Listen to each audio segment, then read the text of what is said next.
দীর্ঘ ২৮ বছর পর নিজ দেশে ফিরে আসতে পেরে আবেগে আপ্লুত হয়ে পড়েন কুয়েত প্রবাসী আব্দুল কাদের।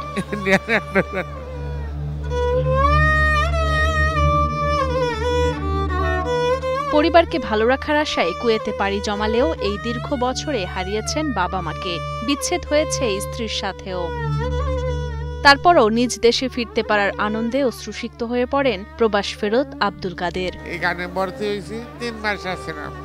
আপনি গেছেন, আপনার সাথে দেখা হয়েছে, আপনি সহযোগিতা করছেন, আপনারা নিয়ে আসছেন, সবচেয়ে বড় পাওয়া আপনার।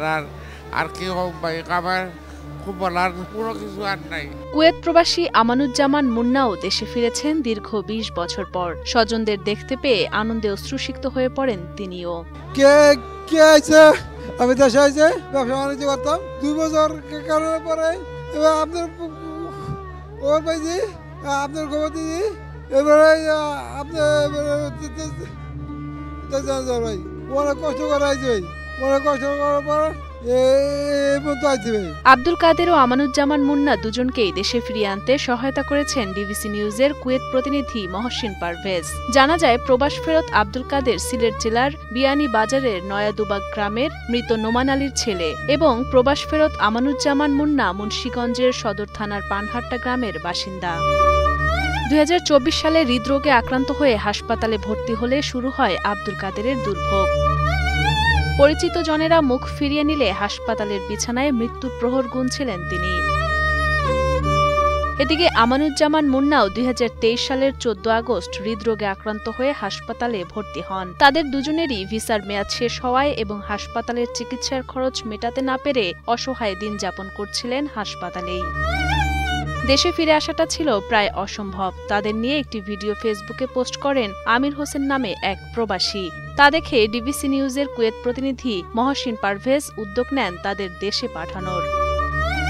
প্রায় 2 মাস ধরে আইনি প্রক্রিয়া সম্পন্ন করে হাসপাতালের বিল মওকুফ করে এবং মুন্নার ট্রাভেল ব্যান প্রত্যাহার করে অবশেষে দেশে পাঠানোর ব্যবস্থা করেন তিনি। দুজনেই অসুস্থ হওয়াতে সহযোগী হিসেবে সাথে আসেন তিনি নিজেও। ওনাদের আবিষ্কার আসলে দীর্ঘদিন ধরে যেহেতু হসপিটালে ভর্তি ছিল, ওনাদের খবর কেউ নিচ্ছিল না। পরে আছে মানে ওনার রোগী দুজন নিশ্চিত তারা দেশে আসবে না, আসতে পারবে না, ওইখানে মৃত্যুবরণ করবে।